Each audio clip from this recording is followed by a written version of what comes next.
We cook to nurture people. Interesting, yeah. That word nurture it's like hit me like a ton of bricks. Yeah. It's like, this was it.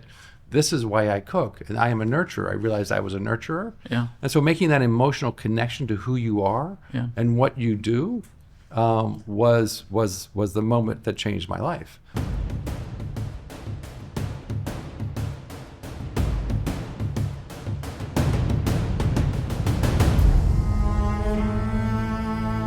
Welcome to A Life Well Lived, where we pull back the curtain on the extraordinary lives of our remarkable members. I'm James Henderson, CEO of Exclusive Resorts. For me, travel's never been about the destination, it's always been about the company you keep. Over the years, I've crossed paths with some of the world's most fascinating, well-traveled individuals, each bound by a singular pursuit: to live not just well, but exceptionally. Their stories aren't just worth telling, they're worth learning from. Because in the end, it's not about where we go, but how we choose to live.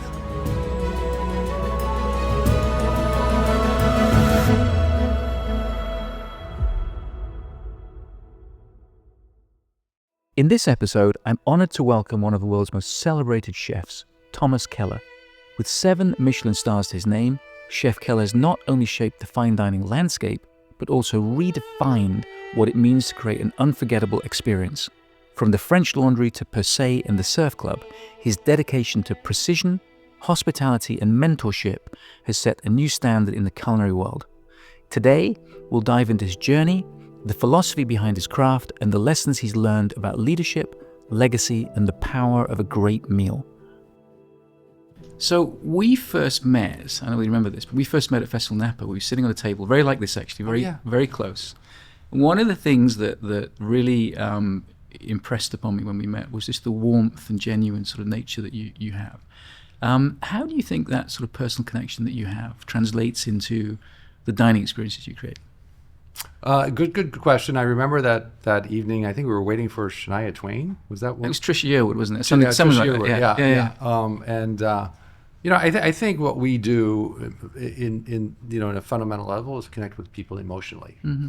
And to do that, you have to be emotionally involved in what you do first. Mm-hmm. And so when I think about cooking, I think about why I cook. And it was a question that was asked of me in July of 1977. I'd been cooking for several years because I was good at it. I was comfortable in the kitchen. My mother ran restaurants, so I spent a lot of time in the kitchen as a young teenager, doing homework, and then washing dishes, right? Staying out of trouble. So I was comfortable in the kitchen. I kind of grew up in that environment, and I started cooking at a young age. I was probably 18, I think, started cooking. And I could multitask. I was comfortable with the language. My older brother was already a cook. He always wanted to be a cook, so he became my mentor on specific things, and afforded me the opportunity to travel.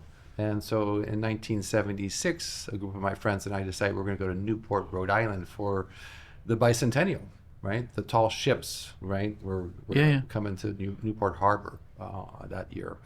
And I took a job there, and we enjoyed it so much. I went back in 1977. I was working for a French chef, formidable French chef, very knowledgeable, certainly highly skilled, from Lyon. I knew of him because he worked in South Florida in the winter times, a chef named Roland Hennon. And I was the staff cook. I cooked family meal twice a day, one lunch and one for dinner.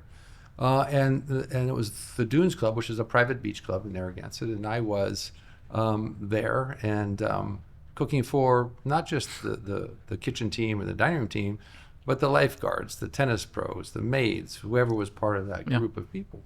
And he came to me one day and he said, "Thomas, I really appreciate what you're doing, right? The team really likes your food. You're on time, right? You're precise, you're clean. You're working with the work ethics that you have are really what I appreciate." He said, I want to ask you a question. I said, "Yes, chef." He said, "Tell me why cooks cook. Why do cooks cook?" And of course, I'm now barely 21, and I'm trying to think why cooks cook. And I have no idea. I'm trying to come up with a clever answer, and I can't come up with a clever answer. So he answers the question for me. He says, "We cook to nurture people." Interesting, yeah. That word nurture just, it's like hit me like a ton of bricks. Yeah. It's like, this was it. this is why I cook, and I am a nurturer. I realized I was a nurturer. Yeah. And so making that emotional connection to who you are Yeah. and what you do was the moment that changed my life. And that's why I always talk about, what we do is emotional. Yeah. And we connect with ourselves, with Yeah. our team, with each other, with our guests, with our farmers, our fishermen, our foragers, our gardeners. I mean, we have to connect with emotionally what each one of us do, and we respect that. We're responsible to each other. And I think that's at the basis of how we've come to be who we are. One of the things that really struck me when we've been at the French Laundry and per se is the connection you have with your team is incredible, and the precision and the attention to detail that you have, and it's sort of almost like a militaristic sort of approach with all of the level of detail. How do you develop that sort of culture in the restaurants? Well, it's a good question. I mean, culture is as you know, I think one of the building blocks of any great business. A kitchen, a restaurant, any great organization has a strong culture and have strong beliefs in that culture, and are representing that, exemplifying that culture, through how they're working with their teams or with their colleagues in there. And the French Laundry, in 1994 began as that. The strong work ethic, attention to detail, teamwork, right? We think about the 6 disciplines, and I'll always go back to this. The 6 disciplines I learned standing in front of a dishwasher at 15 years of age. Now, when I was 15, I didn't understand what these disciplines were. It wasn't until much later on in my life and my career that I started to realize why I was doing what I was doing.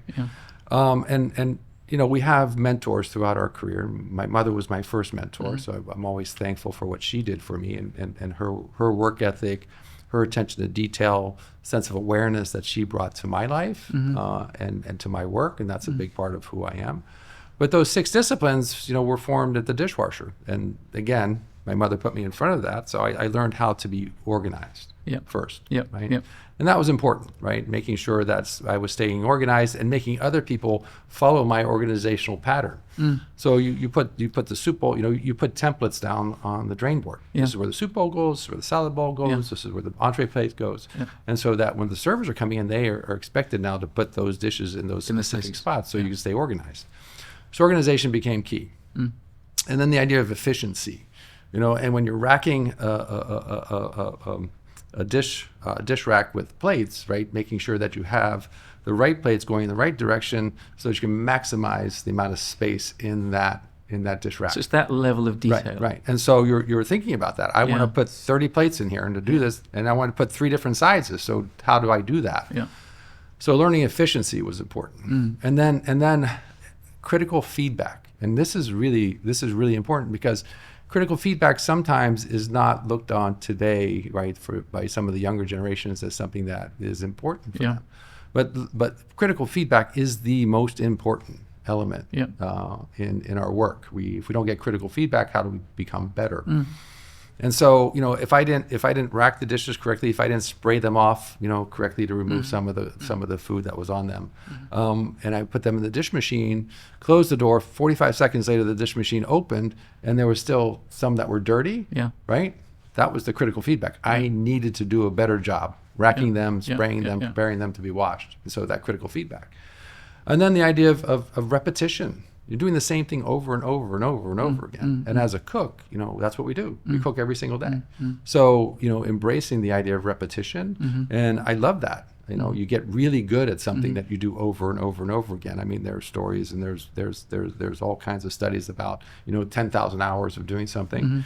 Well, that was something I enjoyed. I get comfort in the repetition, but also the repetition liberates you. Right. If you do something so often, you become really good at it. You don't have to think about it. You can think about something else. So this liberation through repetition was really important. Rituals, right? Doing the same thing at the same time every single day. And as a young cook, even today, right? You start your day by getting all your equipment ready and getting your ingredients ready and doing your mise en place, and things have to happen at specific times of day so that you can actually build to the moment you open the door, which is whatever time. So I have to be ready by 5 o'clock, which means I need to do these things in this order to get ready for that. So rituals were really important.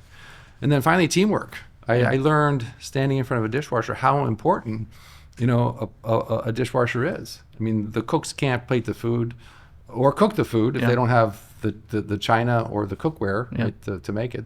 The bartenders can't pour a drink unless they have the glasses. The dining room team can't set the table without silverware. So, without me and my ability to do the job I needed to do, right, at the right time in the right way, they couldn't do their job. So this idea of having this team together, right, all of us working, for one common goal, was really important to me. So those 6 disciplines really, kind of aligned me in my career. So when you hire people in the restaurants, what are you looking for? I mean, there's the sense when I've visited, and the first thing is that everyone I meet, they're very polished, they're very presentable, they're very articulate, they're very warm, and that clearly transcends from you and your personality. But when you hire people, and for someone to be successful, what are the sort of the talents and things that you're looking for in someone when you hire them? It's a good question. I don't actually hire people that much anymore, because what we like to hire from the entry level position. Yeah. So let's take the kitchen, for example, and the entry level position for a person coming in the kitchen is a commis, right? That's their entry level. They're usually right out of college, right out of CIA or one of the culinary schools, or they're just starting their career that they've learned, and so that's where they begin, and they're working with a sous chef, right? Now, what happens when there's somebody who's doing an extraordinary job, right? They become evident. It's almost like you talked about, this idea of military. The military is an important part of the way we structure things in a restaurant. Then that came from Escoffier in 1900, right? Forming the brigade system for kitchens. Yeah. But also I run a sports franchise. So understanding how to develop young talent. But the young talent has to express itself, right? So if they're expressing themselves, so it's really, and we have to remember that it's up to us, right? It's up to the individual to express themselves, to get noticed, right? So preparing themselves for the future today is critical, right? If a young person thinks that they're going to get recognized or promoted and progress in their career without doing any work themselves, only because of the time they've been there, right? That's not going to happen. You have to be ambitious. You have to set the goals. You have to express what you want to do. You have to exemplify the quality of person you are by doing the job you want to do before you have the job. Great advice. And so, when we start looking at these, so when a young commis comes into the kitchen, and the sous chef is overseeing them and managing them and mentoring them, right? It becomes evident quite clearly, that is the person. And it becomes clearly because when the sous chef is working that closely with that person, right? And they continue to elevate their quality of their work and their skills and their knowledge and their experience, then they become the next Grant Achatz, right? So in the restaurants, you have a clock with the statement "sense of urgency" in it. Can you talk more about that and explain that? Yeah, sense of urgency was something that I practiced in the same way as I just talked about, preparing myself for tomorrow today. And so in order to do that as a young cook, working in a restaurant, I had to get my mise en place done. I had to get my station set. I had to be prepared ahead of time. So I could then I can go next door, right? Next door, I mean to the chef de partie next to me, who was the saucier, and ask him questions, learn about what he was doing. So preparing myself to be the saucier, so that when the chef needed a saucier, I could say, "Chef, right? I know that station. I've done that." And through that sense of urgency, right, preparing myself early enough so that I can actually learn my skills before I needed them was important. Sense of urgency. What does sense of urgency feel like? That's an important thing, right? Because that was something that I felt every single day, and you feel it inside, right, inside your gut. And I guess the closest thing I can come to that we've all experienced anywhere is if you're on a highway and you have to use the restroom, and the next restroom is 50 miles away, right? You have a sense of urgency to get there. And so that's what kind of sense of urgency feels like. But it's about preparation, and about seeing your future before you realize your future. So we were just talking before we started about the event. We did an event at the French Laundry a couple of weeks ago, which we did, of course. And the night before, you'd done a major event for another partner, and you were talking a little bit about that sort of preparation. And I was amazed to hear that you changed the turf the morning of the event. And I guess that plays to that whole sort of preparation and timing and sense of urgency that you have because you're preparing for that. It's just about 1% improvement every day. We talk about that 1% every single day. and learning, right? The critical feedback. So the first time we did an event like that, and the lawn was totally trash, disaster, and we had guests coming that afternoon. We're like, this is not a good example of what the French Laundry is. And so we realized at that moment that anytime we do an event like that, we have to prepare to change the turf the next morning before the next guest arrives. Which is amazing, because we got there and it was the lawn was amazing. It was immaculate. It was fantastic. And we would never have known. It was seamless. Well, that's good. That's the sense of preparation. So you talked a little bit about, I wanted to go back a little bit to sort of the philosophy of, you talk about one guest at a time, and that a great meal is not just about the food and wine, it's really about the emotional experience and the connection. Can you talk more about that? Of course. We always think about it one guest at a time, and it's become something that we have embraced over the past 20 some odd years. Because we realize that every guest is different.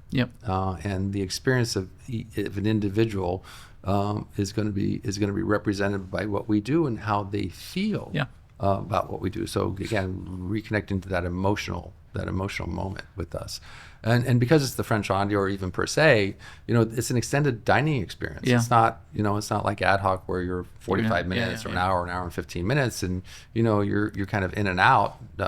French Laundry is an experience. It's a celebration of time. And of course, in many ways, a celebration of other things, but more or less a celebration of time, of being together with those you love, those that you care about, and those in a celebration of the moment. And so we talk about the sense of generosity. And it's easy to be generous with things, like give me a person a glass of champagne or dessert or whatever. But that is something that doesn't really require an emotional connection. Right? And so we teach ourselves and our teams, both in the kitchen and the dining room, because the guests get to come back to the kitchen at any time they want. And which is amazing. We probably see 80% of our guests in the kitchen every single night. So the kitchen team has to also feel that sense of generosity and giving of themselves, and making all of our guests comfortable and happy in that experience. And that's how we do that. So it's one guest at a time, making sure that's a sense of generosity, and making them, at the end of the day, right? Our job is to make people happy, right? And that's primary to us. I like that sense of generosity. It's very similar to what we do. We talk a lot about trying to make people feel seen, because we want people to really feel that we see them and see who they are in the moment, and you make that sort of connection to people, which is incredible. And it's hard in a restaurant, because in a restaurant like the French Laundry per se, you have more or less 100 people a night. And it's 100 different people every night. And there are 45 of us, right, who are interacting in one way or another with those 100 people, and making sure that each one of us, is representing, the standard of what we do, the philosophy, who we are, and the culture of our team in that way.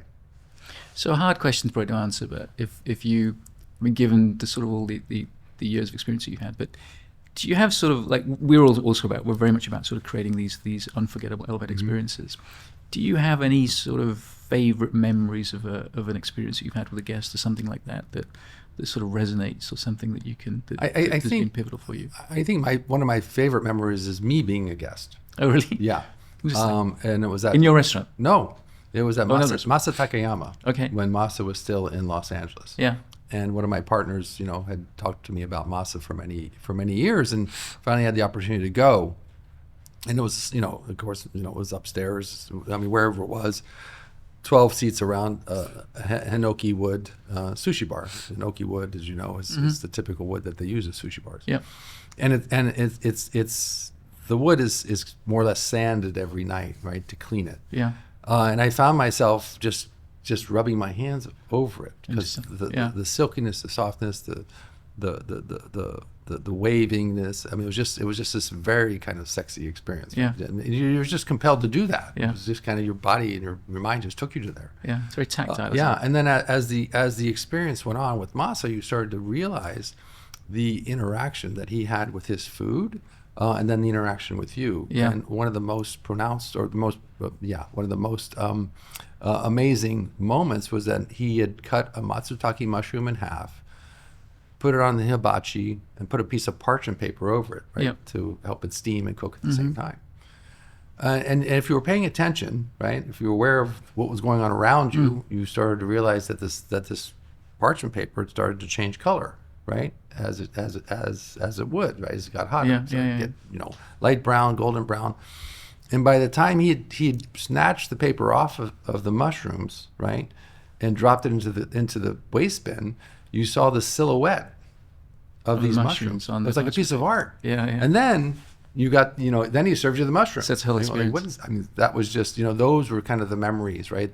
The way he served the matcha tea, the way he chilled his fish with an ice block. I mean, all those different interactions with him was one of the most memorable meals I've ever had. Now, I've had some really great meals. And, I can talk about many of them.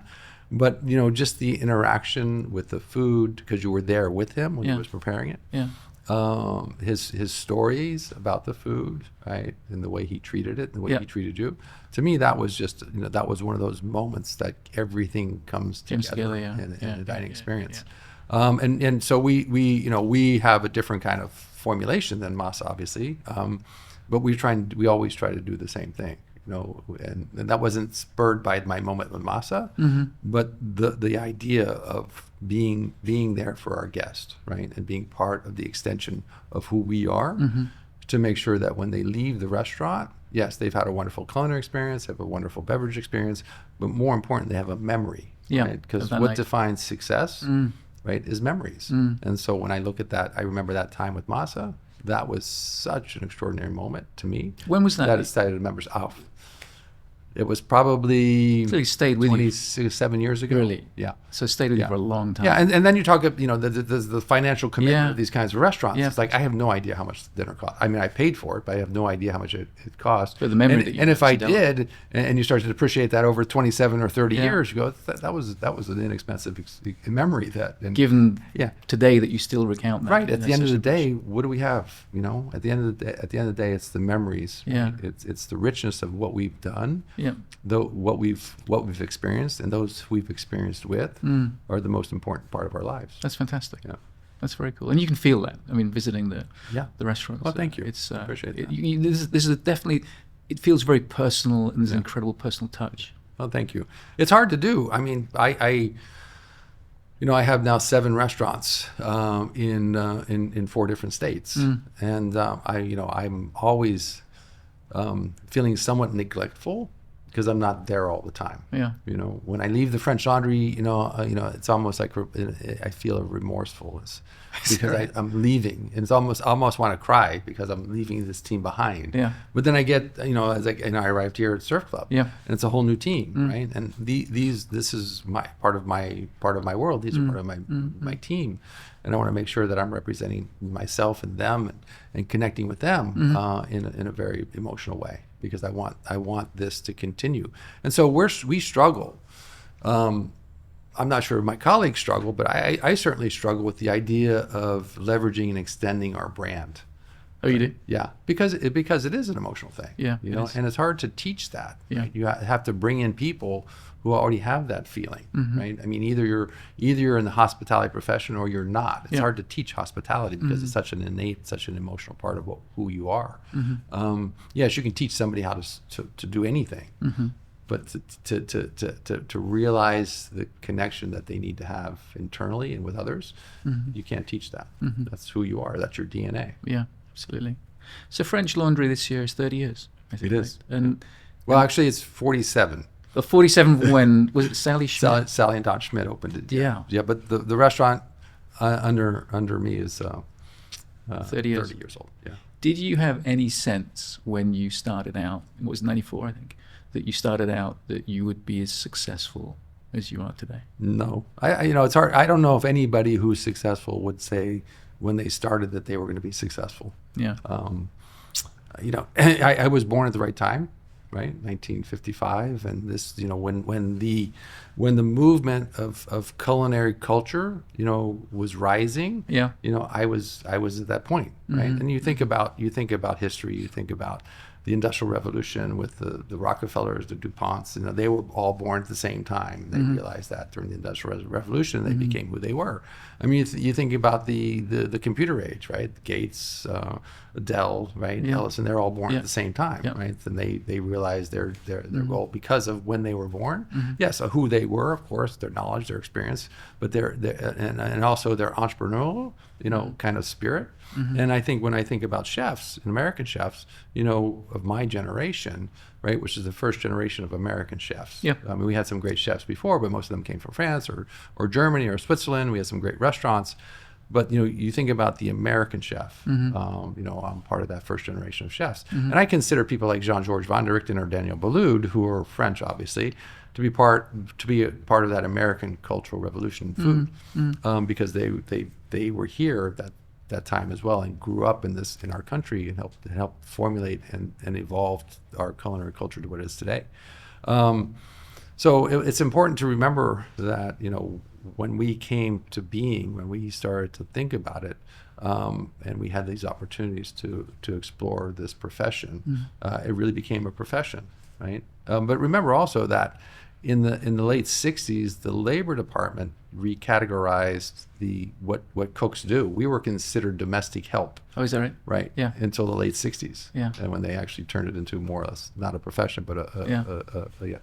So it's fascinating how things happened in our country and the evolution of who we are and what we are. Yeah.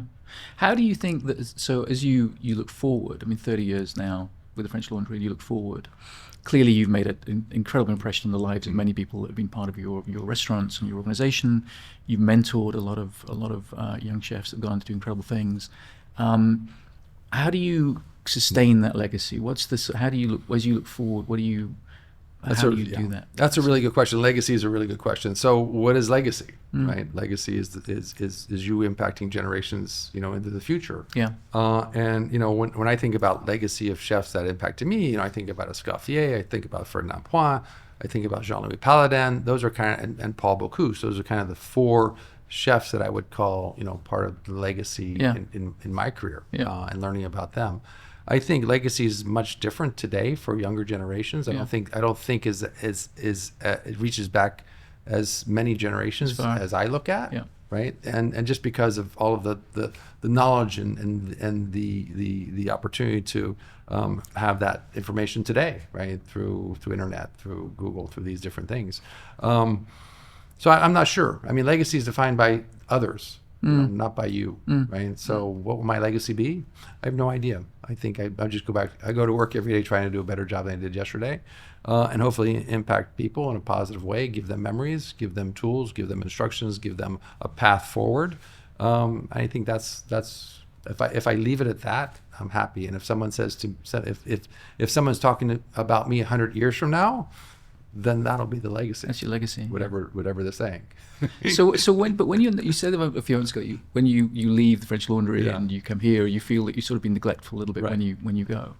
But at some point, you have to think about the next generation for that, don't you? Have you had thoughts about that? I'm sure you have to think about what's next for that. Oh no, I'm extremely proud of the next generation. And I always talk about that. It is a generational restaurant. Yeah. I am the second generation. That's why I always bring out the fact that this restaurant is 47 years old. Oh yeah, of course. Because there was a first generation there. Yep. Don and Sally. Yep. Without Don and Sally, I wouldn't be here today, right? Everybody that's worked for me wouldn't be here. It's like it's like Jimmy Stewart in A Wonderful Life, right? Yeah. What happens if you're not around? Yeah. Well, if they didn't do what they did, if they didn't have the confidence and courage, as a young couple raising 4 children, I think at the time, buying this dilapidated building on the corner of Washington Creek Street, making it a restaurant. I mean, think about that. 1970 when they bought it in 1976 and they opened in 1978. I mean, what were they thinking? Napa wasn't even on the map at that point, was it? Judgment Paris wasn't even around. Exactly. They're like they had the confidence and courage to do that. Yeah.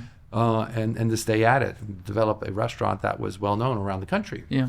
And then our connection, right? And their commitment to me, right, during that 18-month process of me trying to raise money. I mean, that was extraordinary because they could have sold it to other people. What do you think they saw in you at that point? It's a hard thing to say. I think they believed in me because I believed in myself. Yeah. You know, and I had a vision of what I great wanted thing to to do. say. Yeah. I believed in them. I believed in the restaurant. Yeah.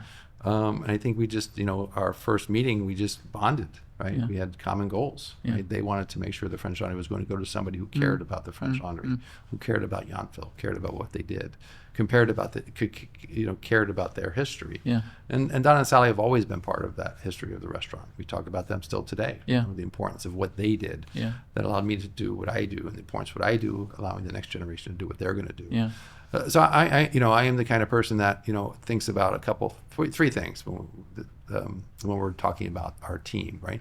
Hiring the right person. We talked about that a little while ago. The commis, how they're developed, how they're recognized, their expectations, their goals, their sense of urgency. So making sure we hire the right person, regardless of what department they're in, making sure they get the right training. And training goes on forever. I mean, it's not something that you're trained, we're gonna leave. Like, no, it's a constant training process with all of our team members. And then finally, mentorship, mentoring them in their career and also mentoring them in their personal life. And if you do those three things correctly, if you hire the right person, if you train the right person, and you mentor the right person, what happens? What happens is that person becomes better than you are. Because if they're not better than you are, you've done a shitty job. Yeah, that's right. So I am so proud that there are so many young individuals, both dining room, kitchen, wine, wherever you want to point to, who've done such an amazing job, who are so much better than I am because they had all those three things. That's fantastic. Right? And yeah, it's like I look around and I go, how lucky am I? Yeah. Right? And I want the impact I want to celebrate them. Yeah, of course. Right? My years of doing what they do now are over. Yeah. I mean, that's why I always go back to running a sports franchise. Yeah. Right. You're an athlete, and you're a rookie in the beginning. You become a star player. You become a Derek Jeter. Yeah. But at some point, there's going to be somebody better than Derek. I mean, even as great as he was as the shortstop of the New York Yankees. Yeah. There was somebody he replaced. Someone comes up, and there's somebody's going to replace him. Course. And so we always have to be prepared for that kind of that evolution in our lives. And so me moving away from doing what I did, as a commis, as a chef de partie, as a sous chef, as a chef de cuisine, as an owner, that's different now. And so I need to give them their opportunity. I need to give them their due. I need to give them the spotlight because they are the next generation. Absolutely. So what advice would you give if someone's listening to this and talking about sort of developing a career and making some meaningful impact either in the culinary world or outside? What piece of advice would you give to someone? Yeah, I think I go back to two words. And I'll say this to my team, to other young professionals. I get the opportunity to do a class at Harvard every year. I've spoken at Stanford, and then the young students at the Culinary Institute of America. And the two words I like to come back onto is, number one is patience. Yeah. Right? Be patient with yourself. And it's hard to do when you're young. Yeah. I get it. Absolutely. I was the same way. You always want to do, what am I doing next? What am I doing next? And that's where I come back to the idea of repetition. Well, you're gonna be cooking next, and so embrace it today, right? Yeah. But be patient with your career, because some of the most meaningful moments of your career are going to be on the line. Yeah. Working with the team next to you. Yeah. Right. And you're working with food, you're cooking food, and you're having this constant rhythm, and it's this teamwork. It's a football team, it's a baseball team, right? It's that teamwork together, right? Accomplishing something, achieving a higher level of expectations than you could do by yourself. And those moments are really extraordinary. Yeah. So, be patient, learn what you need to learn, Yeah. right? Embrace the idea of repetition, Yeah. embrace the idea of this teamwork, understand how you're going to develop as you go forward. Because now the next step is to lead the team, which is really hard. Yeah, it's a big transition. Yeah, being a team player, Yeah. team person, Yeah. a team member, and then leading that team, especially after they've worked with them and say, Yeah. why are you telling me what to do, right? Yeah. So it's a real difficult thing to jump to. But be patient with your career, be patient with the time that you are in the positions you're in. Learn what you need to learn before you move on to the next level. Yeah.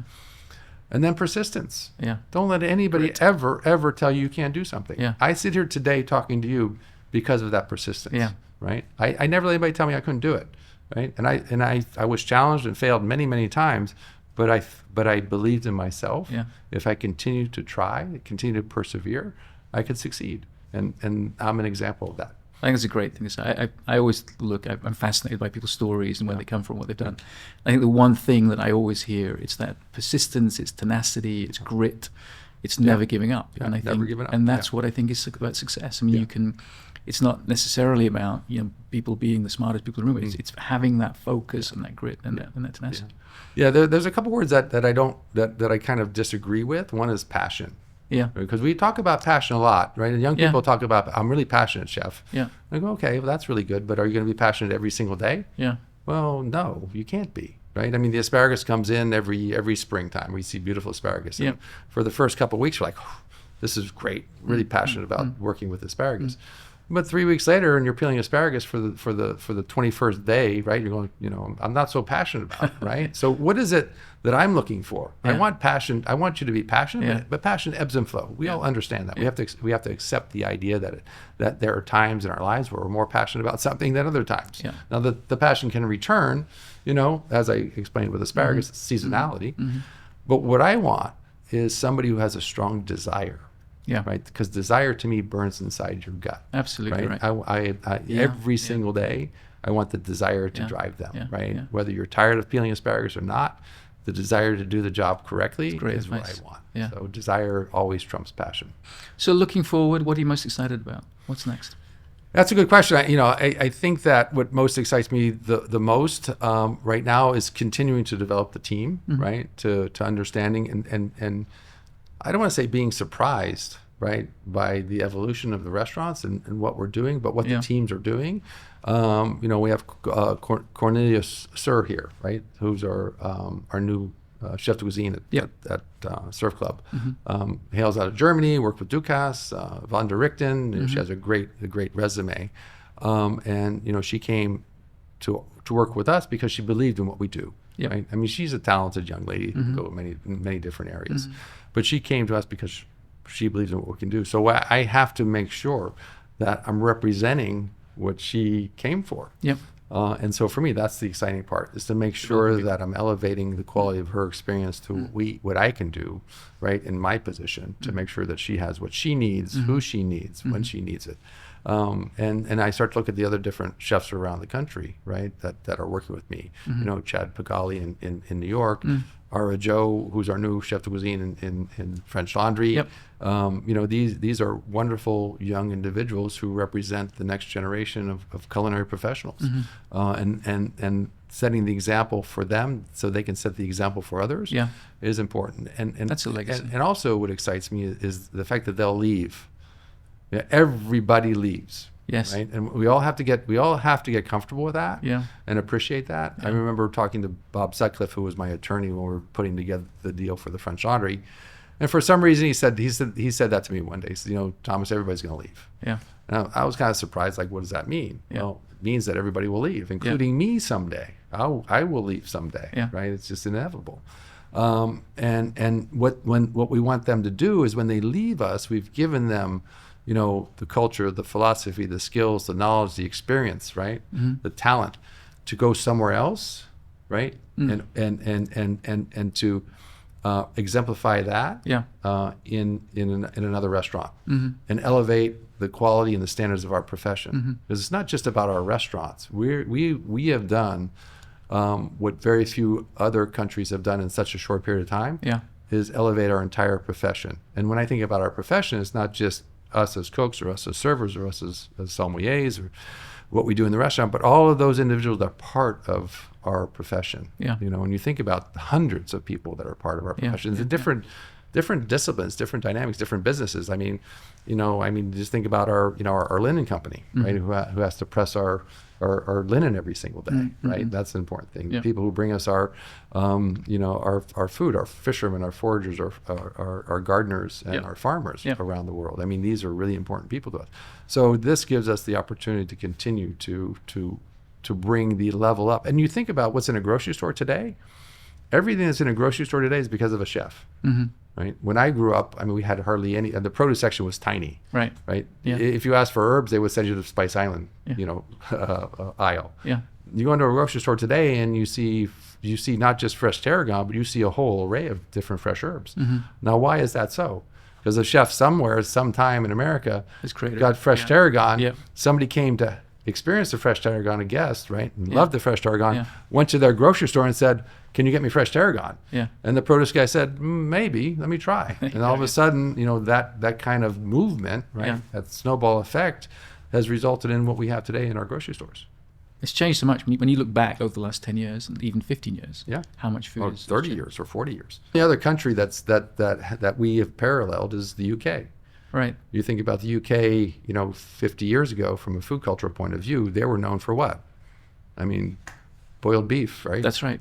Meat pies, whatever, right? In America, it was known for hot dogs and hamburgers and macaroni and cheese. In my lifetime, we've seen such an extraordinary growth in knowledge and sophistication around food. That's it's unparalleled. It's a whole industry. It's opened people's minds. It's been incredible. So a couple more fun, quick questions. I read that somewhere that the first dish you perfected was béarnaise sauce at the Palm Beach Yacht Club or something like that. And obviously you have your signatures, oysters and pearls, and you have buttered lobster. Is there a dish that you're still trying to perfect? I think perfection is something we strive for but never achieve. Right? The idea of perfection, once you think you've reached it, you realize it could be better. So we're always striving for perfection. We have to get comfortable with what we're doing. And so you mentioned the oyster and pearl, right? Which is it's an iconic dish at the French Laundry. Now we serve the oyster and pearl every single day. And so for 30 years, the French Laundry, we served oyster and pearl, and for 20 years per se, we served oysters and pearl. So 50 years of serving the same dish every single day. So there has to be a strong commitment, right, by that young chef de partie on the canapé station at the French Laundry per se, to make sure that they're representing that oyster and pearl at the highest level, so that when the guest experiences it, they're experiencing the same wow factor that the first person experienced. Right? And that's a hard thing to do, that consistency. It's consistency in a restaurant that makes a restaurant great. Any one of us, cooks, can really prepare something for you that is going to be extraordinary. Can you do it every single day? That's the question. Because if you can't do it every single day, there's no point in doing it. Right? I mean, it's nice to impress people with what you can do. But you have to be able to teach people how to do it. You have to be able to perform every single day, constantly. And that, when I say every single day, it's 100 oysters and pearl every night, right? So it's 100 people that are coming to enjoy that oysters and pearl. And then you have this idea of, okay, so we've been doing oyster pearls for 50 years, right? Why are you doing the same thing for 50 years? Well, the thing is that, people come to expect things, right? They've read about the French Laundry for 10 years. Now they're coming to the restaurant. And if they don't have these iconic dishes, they're a little disappointed. And I always use the example of, Rolling Stones. I'm sure Mick Jagger and the team is tired of playing Satisfaction, but they're really good at it. If you don't hear Satisfaction when you go to a Rolling Stones concert, you're like, well, what happened? Right? And so you have to understand the discipline that you have to have, and sometimes the restraint in continuing to grow in specific ways. Because our guests have a certain expectation. And our job at the end of the day is to give our guests a wonderful experience. So future dish to perfect or to focus on? I think we're perfecting dishes all the time, and we're trying to find new ways of using things, right? So, one of the examples that we have here at Surf Club is we do a beautiful sirloin, and there's always the shoulder end of the sirloin, right, that you can't cut into a steak any longer because it has a large vein running through it. So what do we do with that? We'll do tartare with it, right? We'll do hamburger with it, whatever. But finding a way to exemplify the quality of that cut of meat, which is just as beautiful as the sirloin that we serve for the guests normally, was a challenge, right? And this goes on. This has been going on for 20 years, right? It's not, or 30 years. It's always been a challenge what to do with this piece of meat. And so we developed a new technique because we have more technology in the kitchen. Right? We have better equipment, and that's a beautiful thing. So we developed a technique to be able to roast this piece of the muscle in a way that renders it completely tender. And then introducing that to the guests in a way so this has now become the Sunday supper, Innovation, yeah. right? Or Yeah. the best end. Yeah. You know, if you know, Yeah. in the UK, best end is typically associated with lamb, Yeah, right? that's right. But we call this the best end Yeah. of the beef because we've been able to now produce Create it that in a technique. high quality Yeah. through the technical elements that we have today, understanding how to serve that. Incredible. So those are a sense of when you think about perfection, no, but it is a way for us to express some of our ingredients differently Yeah. than we've been able to do before, and that's what we're striving for that. Those techniques and building our foundations and our foundations for And that's just a techniques. continuous innovation. Continuous, yeah. Yeah. I mean, the coronet is the perfect example, Yeah. right? Yeah. I mean, when we first started making the coronet, it was I cut the template for the circle out of a creme fraiche container lid, and everyone was handmade, individually. Yeah. And now there's a sheet. Whole process. Yeah, and that's Back to this we make consistency, yeah. we make 25 at a time. Yeah, Right. yeah. So these things continue to develop and find new ways Yeah. to find efficiencies through Yeah. feedback, Yeah, right? yeah. And repetition, all these different disciplines that we talked about earlier. Yeah. So how has travel inspired your creativity in the kitchen? That's a really good question. And so obviously as a young person, right, traveling and experience other restaurants was really important. I talked about my experience at Masa, as more or less a journeyman in my profession, and how that how that influenced me. Yeah. But I think today, right, we're trying to influence ourselves. Yeah. Now there is a universal mind out there, right? So we're all kind of thinking about the same thing, not maybe at the same time, but you'll do something and say, "Wow, that person did it," right? Or the idea of a specific dish in the way you're interpreting it, and all of a sudden somebody else is doing the same thing without having knowledge of what you're done. So Yep. the universal mind is always constant and influencing us all. And so the idea of traveling and learning about what another country is doing or another culture is doing or another chef is doing is more or less, for me, it's reinforcement Right. of what we're doing, not necessarily influential. Yeah. Reinforcement of the quality that we're doing, Yeah. how we're doing it, the expression of the food or the service. That's what travel does for me. I'm not trying to find influence elsewhere and bring it back to the restaurant. Even though that happens, Yeah. especially today with Yeah. with the social media, with the internet, you can go on, you can learn about what any chef does anywhere in the world today and see what they're doing, and sometimes get instructions on how to do it. Yeah. And that's important for the younger generations. But I always remind them that we have a philosophy at the French Laundry. Yes. It's based on French cuisine. Yep. We are in Napa Valley, which is the premier wine growing region in America. So we really have to be connected to that. We have to be respectful of where we are because people want to come and eat and drink. It's not just our food. So we have to express both.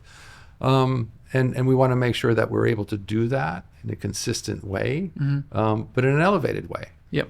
And be on the level of the other great restaurants in the world, Right. but not necessarily being influenced by them from a cuisine perspective. Exactly. Yeah. So how do you deliberately make time for yourself when you are very focused on serving others and you really need to serve yourself? You mentioned this idea of sharpening the knife twice a day. Yeah. It's fascinating because I feel last night we had a wonderful evening here at Surf Club, and I'm energized by that. So that in and of itself is feeding me, right? That energy that I get from the experience with my team and with our guests and the environment and the energy that just goes on in our restaurant. I find great opportunity to deliver to myself the energy that I want. Yeah. But other ways, I mean, it's very important, as you said. So there are three things I always think about, right? Sleep, right? Sleep is important. So try to get 7 hours of sleep every night. Diet, right? Eating the right food at the right time. Yep. So typically my last meal, unless I'm out and about in a social way, my last meal is at 2:45 in the afternoon. Oh, is that right? Yeah. So that's when It's when early. the family meal happens at Yes. the French Laundry Yeah. per se. Yeah. So I'm eating then. Now, do I have something to eat throughout the evening? Yes, I may have a protein bar, right? I may taste a piece of meat or something or something. But my meal comes at that time of the Yeah. day. And then exercise. Yeah. And so every night, again, if I'm home or in New York, those are the two places where I'm most consistent with with my repetitive nature, is at 5 or 5:30.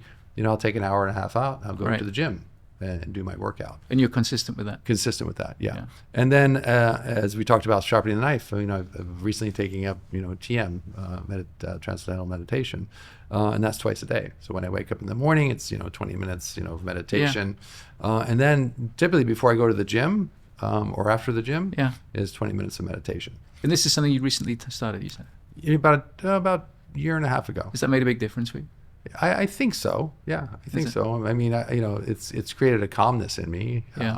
But also, honestly, right? Sometimes in those 20 minutes, I'm napping for 15 or 20 minutes, 20 minutes, which is a really good thing. You're disengaging. Just rejuvenating yourself, right? And getting yourself ready. So that afternoon meditation before or after the gym, and the gym, boosts my energy level, right? For my age, to go back into the kitchen when I'm working with, 30-year-olds, making sure that I can compete with them and their energy level, which is important. So last question. So what do you do for fun when you're not in the kitchen? I play golf. Yeah.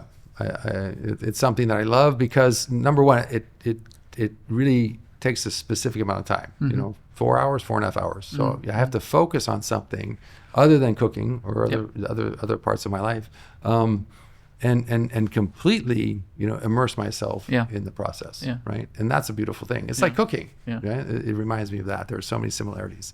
And then there's the social interaction, which I love, right? You're with 3 friends or 4 to 8 friends or whatever on a golf course. And so that social interaction, building relationships, meeting new people, just having conversations as you're on a golf course.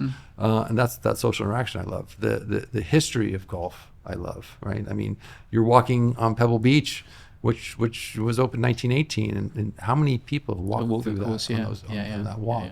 And then you think about the greats that have walked on that walk, right? The Sam Sneads, the Ben Hogans, the Arnold Palmers, the Tiger Woods, the Jordan Spieths, right? The all of those professionals is like a part of that, right? I see the same thing they see. And then the traditions, right? The tradition of golf, right? The respect that you have to have when you're playing around a golf, right? And those traditions that are so important. And so I enjoy that very much because of all those different elements that bring together in that game. Very good. Well, hopefully we can get out on the golf course one of these days. That would be fun. Let's do it. Chef Thomas Keller, thank you so much for being with us today. We really appreciate all your time and your generosity, some fantastic insights to your incredible career, and we wish you all the success in the future, and we're looking forward to more events and the Surf Club this evening with you. Thank you very much. I'm grateful for the partnership, so thank you. So are we.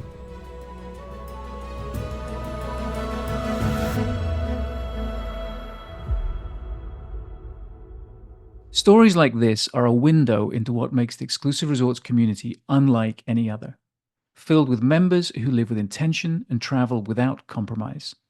With more than 400 private residences and curated experiences around the world, the club continues to redefine the art of living well. Learn more at exclusiveresorts.com.